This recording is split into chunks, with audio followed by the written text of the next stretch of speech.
So if you look at the next slide,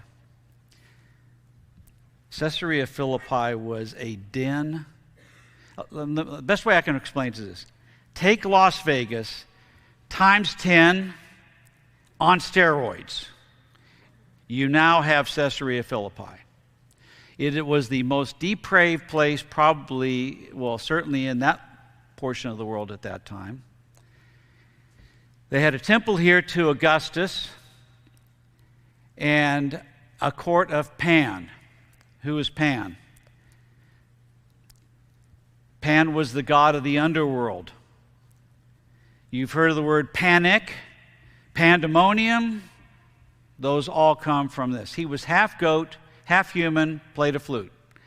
And he was the god that was the primary god they worshiped there. In fact, they had an entire court of Pan there.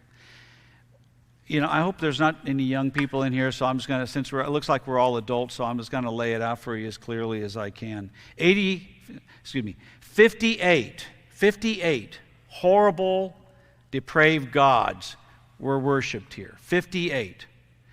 The one and living God was not even considered at this location.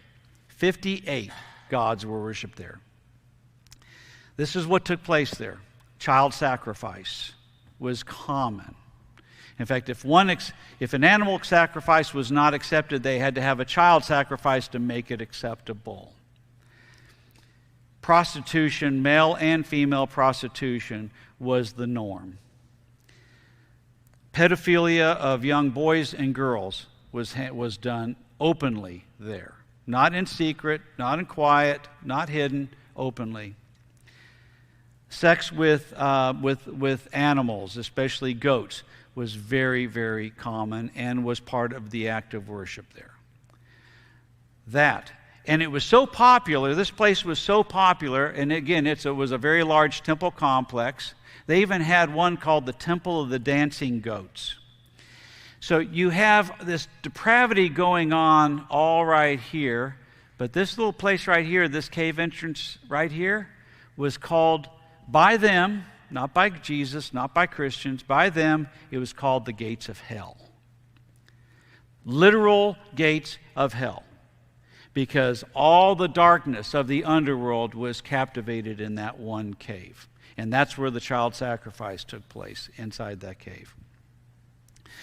So, I can see it now very clearly. Jesus is probably standing right somewhere over here with his disciples. And I can see him now. Why did he choose Caesarea Philippi? Because he made a very bold statement. Upon this rock I will build my church, and the gates of Hades, and he's pointing right at it with his disciples, the gates of Hades will not prevail or will not overcome it.